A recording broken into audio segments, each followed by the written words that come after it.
Hola, bienvenidos al Seidor Data y Analytics Conference 2022. Soy Ana y espero que disfruten de esta experiencia y le saquen el máximo provecho. Para eso pensamos cada detalle. Antes de empezar, sepan que sus micrófonos permanecerán apagados para mayor calidad sonora de nuestros speakers e invitados. Pero podrán dejar todas sus preguntas y consultas en el chat de la plataforma. Al finalizar tendremos un espacio para contestar y aclarar todas sus dudas. También recuerden que ya pueden participar del sorteo que tenemos en Twitter, en donde podrán llevarse premios increíbles. Solo deben seguirnos y arrobarnos en un comentario sobre el evento. Por ejemplo, ¿qué esperan o qué sesiones les gustan más? Durante la sesión de cierre del día 4, estaremos presentando a los ganadores. No dejen de participar. Me queda darles una cálida bienvenida a todos y cada uno de ustedes. Empecemos.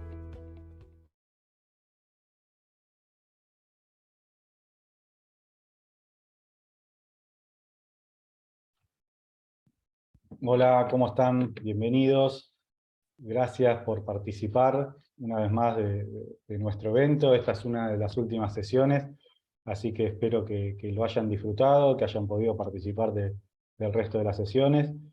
Y hoy, digamos, para contarles un poquito la agenda de lo que tenemos pensado para el día de hoy, vamos a estar viendo Azure, ¿sí? Como arquitectura, ¿sí? Vamos a ver un poco de contenido. Y junto con Mario Ursúa, nuestro gerente cloud de preventa, ¿sí? Vamos a estar compartiendo una demo para mostrarles un caso de uso en vivo, ¿sí? Como les decía, yo soy Martín Olivier, no sé si lo dije, lo repito, gerente de preventa de Seidor Analytics, y junto con Mario vamos a estar presentándoles hoy esta solución, ¿sí? Para dar comienzo y ponerlos un poco en contexto de lo que es la arquitectura de Azure, quería un poco hacer foco en cómo vienen creciendo los datos hoy en día, ¿sí? En las organizaciones, ¿sí? Vienen creciendo de una manera exponencial, ¿no? Cada vez las organizaciones generan más datos y esos datos hay que, digamos, entenderlos, almacenarlos, ¿no? Y procesarlos. Y para eso buscamos herramientas que tengan cierta flexibilidad, ¿sí? A la hora de crecer, que sean elásticas, ¿sí? Que yo no, si quiero crecer en datos, no tenga que estar esperando una memoria, un disco rígido, ¿sí? Que muchas veces con arquitecturas que son on-premise o físicas, es un problema, ¿no? Por eso, en muchas de las sesiones que vieron seguramente en lo que va en nuestro conference, van a haber notado que la mayoría son cloud, ¿no? Y qué es lo que te permite, es eso, un poco tenés elasticidad a la hora de crecer, ¿sí? Contando con los servicios necesarios para poder ya sea consolidar la información, ¿sí? Eh, Consolidar, muchas veces la información no está en un solo sistema, ¿no? Uno lo va a buscar a distintos sistemas satélites, a un transaccional, información proveniente de redes sociales, de sensores. Y en ese contexto, Azure nos ayuda como arquitectura, teniendo más de 200 servicios y productos, en el cual uno puede adquirir, ¿sí? De la manera que uno lo necesite, ¿no? Eh, por ejemplo, no sé, si yo voy a hacer una aplicación móvil, bueno, hay un servicio específico donde yo puedo crear aplicaciones, y uno lo puede habilitar. Y la flexibilidad que te dan digamos, las tecnologías cloud, en este caso Azure, es que uno también va pagando lo que va consumiendo, ¿no? Y le da cierta flexibilidad a hacer una prueba de concepto. Digo, bueno, vamos a probar una aplicación mobile, si veo que funciona, habilito tal servicio, y con eso sigo avanzando, ¿no? Esas son algunas de las características que nos da al estar en cloud y en una plataforma como la de Azure. Como le decía, esta plataforma es única, ¿sí? Que nos va a permitir a nosotros desde consolidar información, modelar esa información, ¿no? Muchas veces de traer la información de distintos lados, hay que modelarla dándole forma, ¿sí? Traduciendo algunos datos para que sean entendibles, armando un catálogo de datos, ¿no? A esto me refiero a que podamos que el usuario que va a estar consultando un dato lo entienda, ¿sí? No tenga que entender un campo raro, un código raro, que es tal vez como se esté guardando en mi sistema transaccional, ¿no? Y ese catálogo le va a permitir al usuario de gestión eh, tener una herramienta en la cual sabe que lo que va a estar consultando es correcto, ¿no? Cierto gobierno del dato eh, a la hora de generar su analítica o su consumo, ¿no? Otra de las características es que, como les decía antes, nos va a permitir a nosotros procesar grandes volúmenes de información, ¿sí? Y hacerlo de una manera eh, rápida y flexible, con lo cual es una plataforma completa, ¿sí? Como les decía antes, uno necesita un servicio para traer información de sensores, hay un servicio que te permite traer información de sensores y utilizarlo, ¿no? Entonces, se adapta a cualquier tipo de industria y uno va adquiriendo servicios de acuerdo a lo que necesita hacer, ¿no? Lo que les vamos a estar mostrando ahora como arquitectura base, y es lo que planteamos nosotros como arquitectura para generar analítica, donde nosotros tenemos distintas capas, ¿no? Una capa inferior donde están sus datos transaccionales, sus sistemas satélites, sus sistemas fuentes, un CRM, información de redes, información de mercados, ¿no? Toda esa información nosotros la vamos a tener, digamos, que ingestar, la vamos a tener que trasladar a nuestro sistema a una capa de persistencia, ¿sí? En la cual en este caso, como Azure Data Factory, nos va a ayudar a hacer esa transformación de datos eh, para luego poder procesarla y que sea, digamos, fácil de utilizar, ¿no? Perdón, me pasé sin querer. Eh, También algo importante, ¿no? Como le decía, los volúmenes de datos cada vez son más grandes. Bueno, y hay opciones de almacenar esa información, ya sea en un data lake, ¿sí? En el cual nos va a permitir guardar información, ya sea estructurada o no estructurada. Si yo quiero guardar videos, quiero guardar fotos que no tienen un procesamiento, lo puedo almacenar directamente en Azure Data Lake, por ejemplo, como para hacer un análisis de información.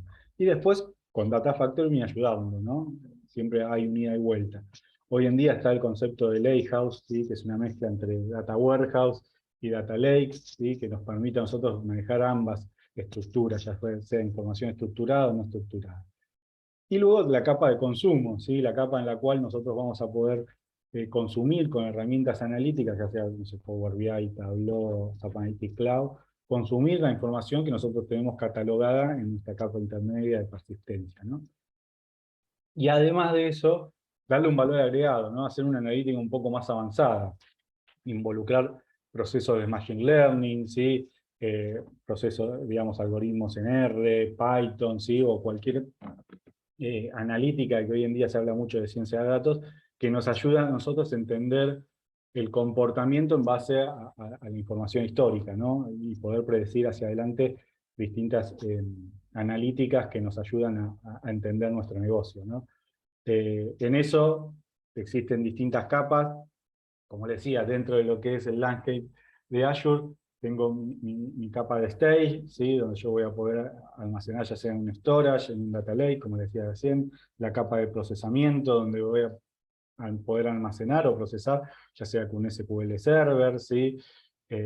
Hay distintas opciones para cada una de las capas. La parte predictiva la puedo ver con Machine Learning de Azure, o bien con código R o Python, dependiendo un poco de la expertise que tenga el usuario que lo va a estar armando, ¿no?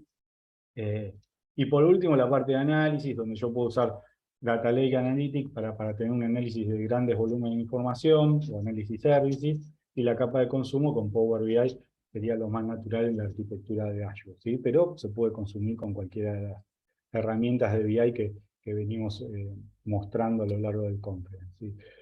Sin dejar de lado la parte de integración y gestión del dato, ¿no? Que siempre es importante a la hora de generar una arquitectura completa, ¿bien? Un poco esto le quería mostrar como introducción de la arquitectura, y darle paso a Mario, ¿sí? Que nos va a estar contando cómo va a ser la demo, para que nos ayude a entender eh, un caso de uso concreto, ¿sí? Donde yo voy a poder tomar información de SAP y luego explotarla con una herramienta de BI. Ahí, Mario, ¿cómo estás? ¿Todo bien? Estás en mute. Ahí no sé si...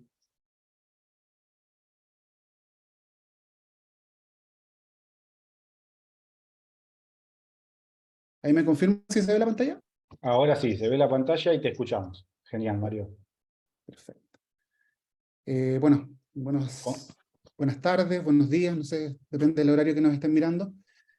La idea es mostrarles y hacerles una aproximación respecto a cómo hicimos esta demo. Nosotros hemos estado con distintos clientes en la región trabajando en proyectos en donde hemos tenido que integrar plataformas on-premise del cliente con tecnología en la nube de Azure para analítica. El tipo de problemática que se presenta puede diferir un poco, principalmente en la capa de origen de los datos. Y de acuerdo a eso tenemos que tomar decisiones de arquitectura que nos permitan optimizar el proceso de ingestión. Ya de ahí en adelante consideramos las variables de arquitectura que mencionaba recién Martín, que tienen que ver con las distintas herramientas o servicios que tiene Azure en la nube, y que nos permite hacer el almacenamiento temporal, la persistencia, la orquestación y después la publicación de esos datos para ser consumidos con alguna herramienta de visualización. ¿Ya? Para nuestro caso, nosotros estamos considerando el origen en SAP, eh, básicamente porque tenemos ya bastante experiencia en esa plataforma y mucho que mostrar desde el punto de vista de que tenemos un porcentaje importante de clientes en la región con SAP en su ERP principalmente. Estamos utilizando Theobald como herramienta de ingestión. Ya tuvimos por ahí una de las conferencias donde nos mostraban las bondades de Theobald como herramienta de extracción y de replicación de datos desde SAP hacia cualquier otro destino. Por lo mismo nosotros consideramos que es la mejor opción para este caso de uso. Por supuesto, en el caso, en los distintos casos que ustedes nos puedan ir presentando, podemos tener variaciones respecto a eso. Y después, ya en la nube, pasamos a las capas de transformación y de procesamiento y análisis de la información que hemos rescatado desde SAP, y ahí aparecen servicios como Data Factory primero, que va a ser el encargado de orquestar. Yo les voy a estar mostrando ahora más o menos cómo funciona, que es bien interesante porque es una herramienta muy gráfica, a diferencia de otras herramientas que tienen otros fabricantes de la competencia de Azure. Data Factory me permite hacer una visualización muy clara respecto a cómo es el proceso de transformación y carga de los datos, y eso me permite también tener una vista más amistosa para el administrador y el ingeniero de datos principalmente, que es quien va a realizar estas tareas. Eso no implica que yo tengo acceso también al código y puedo tener todas las bondades de tener toda esta definición de infraestructura como código directamente, basado en el concepto de los templates de ARM que tiene Azure, que son básicamente los componentes como código en formato JSON, que me permite desplegar toda esta infraestructura de manera replicable, ¿ya? Y poder guardar versiones, etcétera, en repositorios de control de versiones. Entonces tenemos a Data Factory, tenemos a Data Lake como herramienta principal donde se van a contener los datos, en este caso Data Lake Storage, porque básicamente estamos hablando de un contenedor de objetos, ¿ya? Un blob de objetos de storage de Azure, en donde se contienen los datos que son ingestados por Theobald, y después con Data Factory ejecuto los procesos necesarios para mover la información dependiendo de qué parte de la información yo necesite mover. Lo llevo a SQL, y desde SQL ya puedo leerlo directamente con Power BI y hacer todo lo que es la analítica a nivel ya de negocio, generar los insights y todas las vistas de esta información de acuerdo a las necesidades de negocio que tengan. Ese es como el proceso completo. Internamente nosotros establecimos, ahí me pasé, como flujo, ¿ya? El origen está en SAP, ¿ya? La extracción la hacemos con Theobald, que como decía es una herramienta de terceros, pero que está muy claramente orientada a resolver esta problemática desde SAP. Y desde ahí Theobald pone la información en el Data Lake, que es este repositorio de objetos, en un formato RAW, que básicamente son archivos Parquet, que yo puedo después ir por intermedio de Azure Data Factory, cargando en distintos procesos a SQL, dependiendo de cómo yo quiera, y después se haga la visualización de esos datos. Entonces, desde el punto de vista lógico, el grueso de la lógica del proceso, y es lo que entendemos como pipeline de datos, se hace desde Data Factory, utilizando este entorno gráfico para visualizar todo el flujo de información. Aquí hay parte de lo que yo les voy a mostrar, que básicamente es la consola de Azure. Eso no, era... A ver. Es eso vos, Mario, no pasa nada. Sí, está bien. Ahora sí. Aquí está el Data Factory, que es la entrada, y acá está la Ahí, consola. Mario, antes, para poner un poco en contexto, antes de que empiece con la demo, el camino es ese, o sea, yo voy a tomar información de SAP, ¿sí? La voy a ingestar, la voy a almacenar en un storage, luego con Data Factory la vamos a procesar, o sea, en esa parte de procesamiento entrará un poco lo que es la transformación del dato. Si un campo se llama Zero Customer, lo paso a cliente para que sea algo entendible, y después lo almaceno en SQL para que se pueda explotar. Es así, ¿se entendió eso? Sí, correcto. Aquí, Perfecto. por eso hacía toda esa introducción, porque igual es importante entender que estamos integrando herramientas, entonces es necesario tener esa vista general de arquitectura. Acá yo estoy mirando lo que se llama la consola del Data Factory Studio, que si bien es una consola gráfica, el grueso de lo que yo estoy mostrando acá va a ir reflejado en código, desde JSON hasta código SQL, dependiendo de lo que esté realizando. Y desde aquí en adelante lo que estoy manejando es toda la parte de flujo en la nube del dato que viene desde SAP y que ha sido transportado por Theobald a estos archivos Parquet en un blob de Azure Storage. Entonces, teniendo esa parte, yo ya estoy en condiciones de ir al Data Factory Studio y empezar a definir algunos parámetros de configuración. Los parámetros básicos de configuración son primero el dataset, y lo voy a mostrar acá como algo más resumido, porque si yo veo la primera ventana del Data Factory, tengo los pipelines, que son los flujos, los procesos que voy ejecutando, y tengo los datasets como elementos principales, ¿ya? Las otras opciones van a depender también del tipo de proyecto, pero en este caso los pipelines y los datasets son los elementos principales que yo voy a realizar, y dentro de los pipelines yo puedo empezar a armar los procesos. Dentro de estos procesos establezco también cómo se va a comportar o cómo se va a transformar la data desde el origen hasta el destino. En este caso, nuestro origen va a ser este blob en Azure Data Lake, y el destino va a ser dentro de la misma nube, en Azure SQL, como tablas ya disponibles para poder ser consultadas con Power BI. Entonces, acá, ¿qué fue lo que hicimos? En esta carpeta, donde está la demo de Azure, de la que estamos hablando ahora, nosotros incorporamos cada uno de los procesos de pipeline. Acá yo puedo ir agrupando los procesos. Esto hay que entenderlo igual como si fuera un programa en donde yo puedo armar pequeños procedimientos o subprogramas, o puedo ponerlo todo dentro de un mismo flujo. En este caso, se repartió en 3 procesos: uno de la ingesta, que básicamente carga los datos desde el blob, y después la transformación, que se dividió también en 2 actividades: una de las cargas de las tablas tipo DIM, ya que son las cargas que tienen información respecto a las entidades, y la carga de las tablas FACT, que hace el movimiento de las transacciones, básicamente, que están en el modelo de datos que estamos moviendo.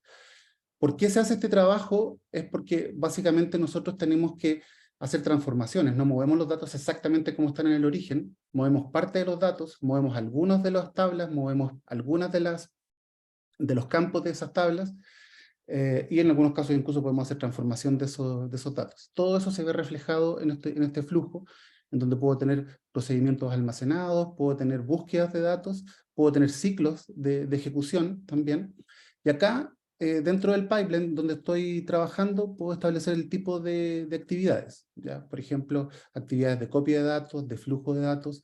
Puedo incluso, si quiero llegar a un nivel de personalización mayor, utilizar funciones que son, las Azure Functions son básicamente procesos de tipo serverless, ¿ya? Que son genéricos para la plataforma de Azure, para quienes tengan experiencia a lo mejor con AWS, son equivalentes a las funciones Lambda, que ejecutan código directamente sin provisionar servidores. Bueno, todo lo que estamos viendo ahora es tecnología de tipo serverless, porque si se dan cuenta no estoy en ningún momento yo indicándole cuál es el tipo de procesamiento que necesito para ejecutar. Todo eso es parte de la infraestructura que ya me provee Azure, y no me tengo que preocupar de toda esa parte. Yo solamente me preocupo de procesar y de definir la lógica de negocio necesaria. ¿Ya? Entonces aquí aparece una serie de actividades que son posibles de incorporar en este pipeline, y que me va a dar suficiente flexibilidad para poder realizar todo lo que yo necesite. Y, cosa importante, y si se dan cuenta, cuando yo establezco cualquiera de estos procesos, no tengo que estar indicando código, ¿ya? O sea, estamos hablando básicamente de una solución debajo de lo que se llama low code, ya, donde yo tengo que preocuparme muy poco del código y me preocupo más del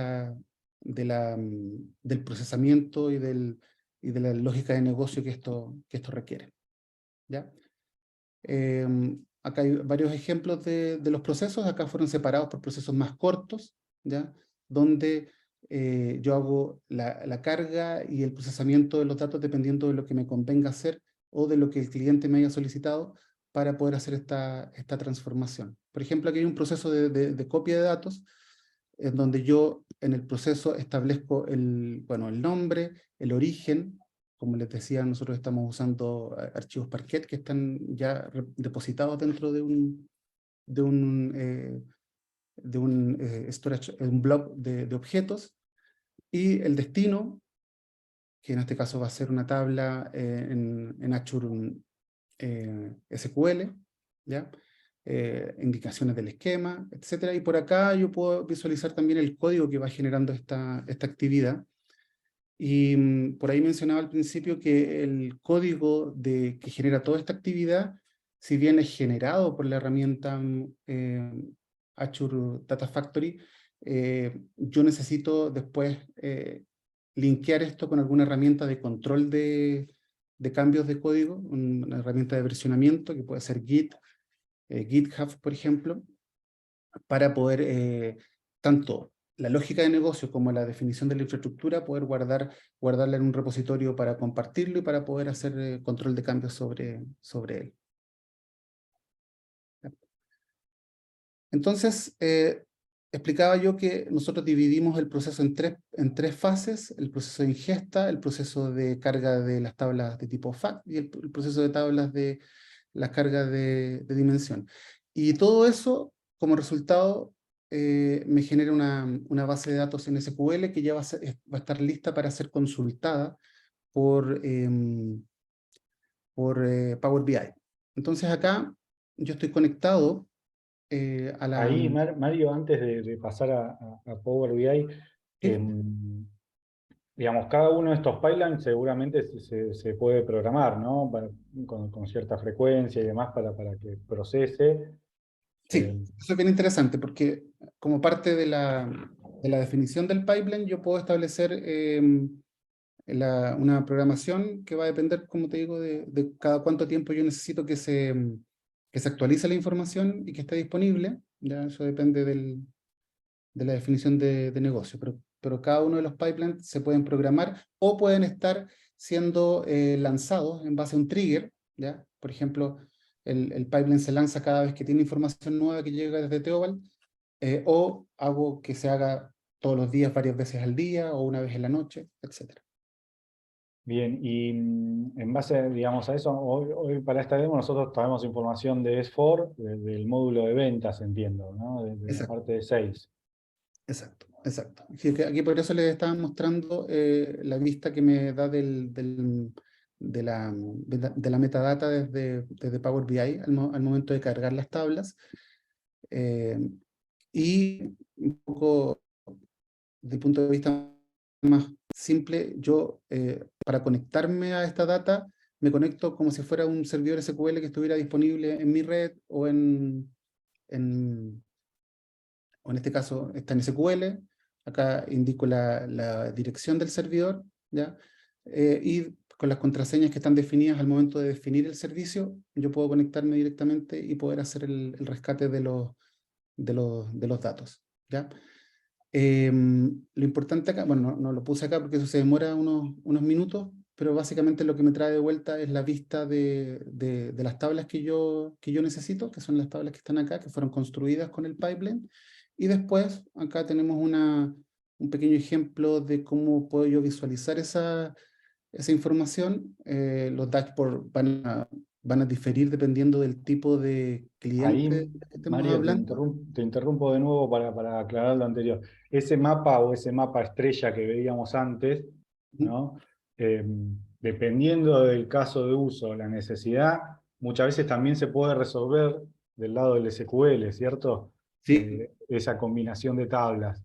Eh, Nada, eso ténganlo en cuenta porque siempre dependiendo de cada caso de uso hay que relevar y entender qué es lo más performante y si es algo que siempre se consume de determinada manera, siempre está bueno resolverlo en la capa anterior, si se quiere, para que yo directamente ya pueda consultar una tabla o una vista, ¿no? sí, sí. Eso es importante porque ya teniendo los datos alojados en el SQL, yo ahí tengo que aplicar a lo mejor alguna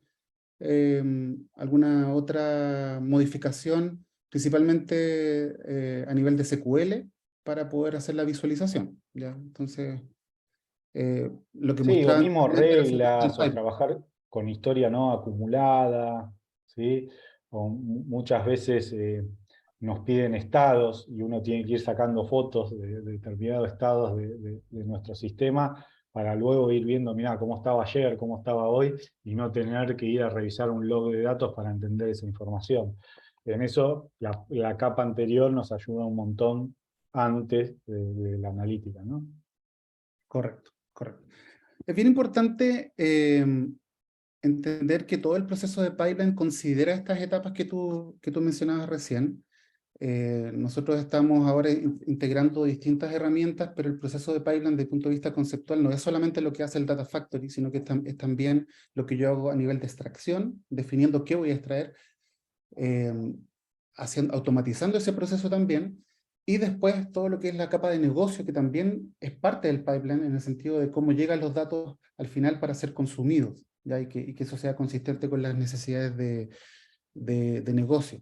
Entonces es importante entender que todo el proceso de diseño del pipeline debería considerar todas esas etapas para que los datos que yo estoy después visualizando sean útiles y sean efectivamente lo que el cliente está esperando, ¿ya? De aquí en adelante, todo lo que tiene que ver con visualización es básicamente lo que yo puedo obtener por el lado de Power BI, toda la flexibilidad que me da Power BI para modificar la forma en que visualizo los datos y cómo los publico.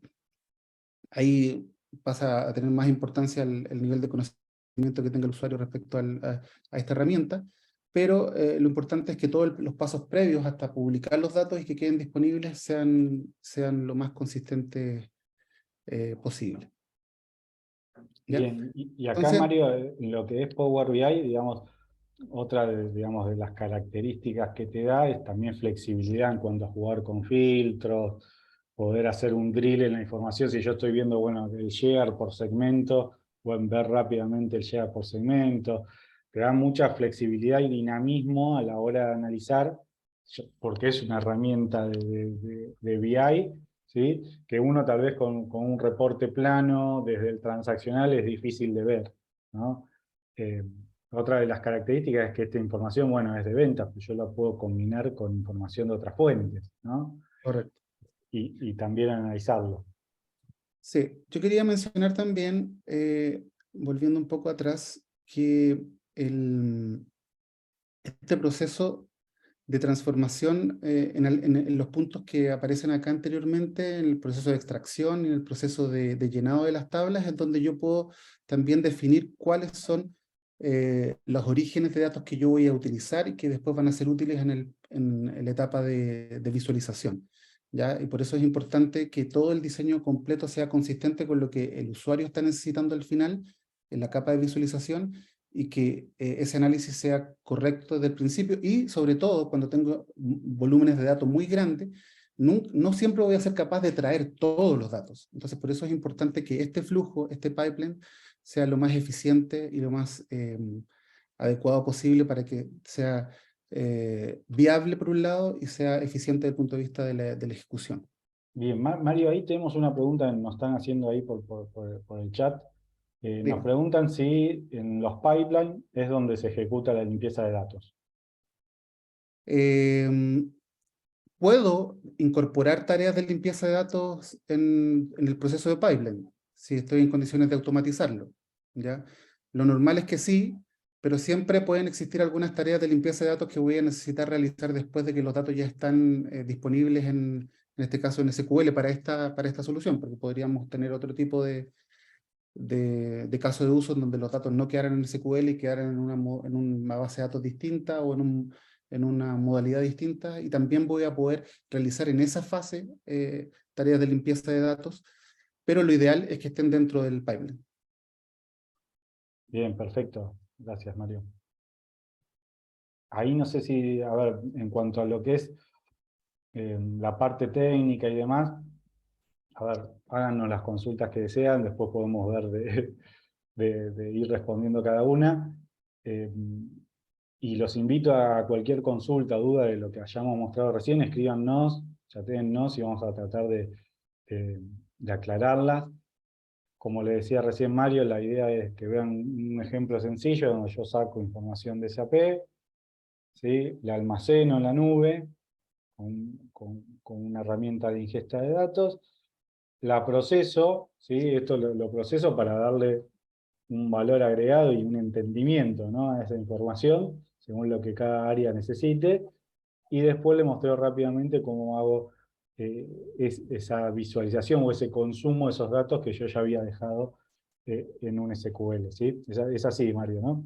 Correcto, correcto. Bien. Sí, y lo importante también que quería yo remarcar es que para cada caso de uso tenemos algunas variaciones respecto a este proceso. Nosotros nos basamos en las buenas prácticas, en este caso de Azure, respecto a sus herramientas, pero las herramientas están abiertas, nosotros podemos customizar eso, nosotros podemos intervenir y generar una solución específica para cada negocio, y eso es justamente la ventaja de tener proyectos muy diferentes implementados en distintas partes de la región, y tenemos los especialistas para poder realizar eso, así que no duden en comunicarse con nosotros para poder analizar su requerimiento. Mario, ahí también me consultan en base al consumo de estos servicios. ¿Cómo yo puedo medir eso? Ya, esa variable es bien interesante porque cuando hablamos de la nube, normalmente estamos hablando siempre de desplegar muy rápido, de implementar, de poner un MVP rápidamente a la vista, que es básicamente lo que mostrábamos recién. Sin embargo, todo esto tiene un costo, y desde el punto de vista de la nube, lo primero que tenemos que hacer es hacer un análisis usando la calculadora de Azure para poder evaluar, por lo menos hacer una evaluación preliminar respecto a cuánto nos va a costar el hacer este tránsito de información desde el on-premise que yo tenga, en este caso en SAP, hacia la nube, evaluar la capacidad de cómputo que necesito, el flujo, la frecuencia con que voy a realizar estos traspasos, y cuánto va a costar mantener esa información en forma persistente en la nube. Entonces, esas son variables que tengo que considerar y que es importante hacer esa evaluación en la calculadora de Azure, que es una calculadora que está ahí pública, que me permite por lo menos proyectar de manera aproximada cuál va a ser el costo de esta solución. Y vale aclaración, no todos los servicios se miden igual, ¿no? Algunos tal vez es por la cantidad de queries o consultas que yo hago, otro es por la capacidad de disco que yo necesito, ¿no? Entonces en eso está bueno que exista la calculadora como para tener, como decís vos, una primera aproximación a cuánto voy a consumir. Lo bueno que tiene también en Mario es, a ver, como yo les decía, si yo quiero hacer un piloto, quiero meterme en Machine Learning y empezar a conocer y empezar a probar, bueno, yo puedo habilitar ciertos servicios y hacer mis pruebas y entender cuál va a ser el consumo de final, y después si eso se incrementa va a ser algo transparente, ¿no? Voy a Correcto. necesitar más servicios y va a ser algo rápido, ¿sí? Digamos. Sí. Sí, es bien interesante lo que dices porque una de las ventajas que tienen estas definiciones primero de arquitectura es que son muy escalables. Entonces yo puedo partir con un modelo muy pequeño, con un volumen de datos pequeño también, que sea muy económico desde el punto de vista del consumo, y después puedo ir creciendo, agregando casos de uso, y todo lo que ya he hecho antes me sirve para ir haciendo una solución que sea elástica y que pueda ir creciendo en el tiempo, ¿ya? Entonces, puedo ir aprovechando el concepto de elasticidad y de agilidad también para poder construir esta solución. No, y aparte también las variables que vos tenés, ¿no? Porque decís, bueno, quiero hacer una aplicación móvil, ¿cómo empiezo? Bueno, hay un servicio que vos habilitás para hacer aplicaciones.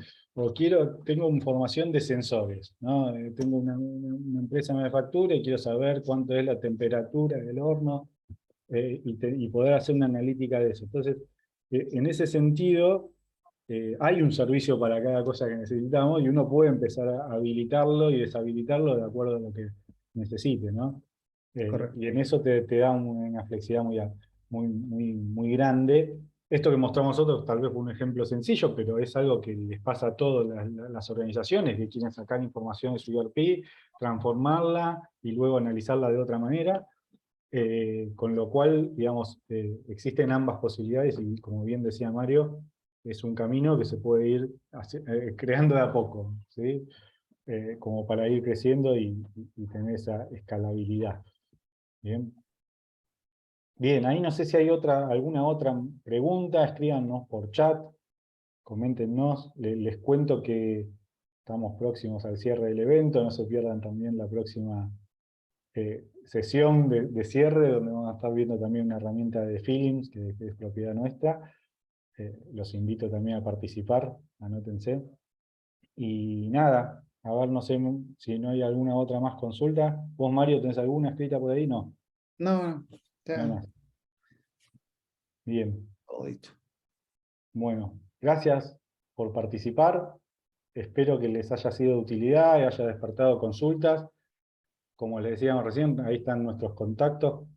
Consúltennos, podemos tener reuniones caso a caso con cada uno de ustedes para entender cuál es la mejor arquitectura que aplique y en base a eso aconsejarlos a ver qué es lo que necesitamos. Pero nada, no dejen de escribirnos. Muchas gracias por participar, gracias Mario por la presentación Muchas gracias a ti. y seguimos en contacto. Muchas gracias. Chao.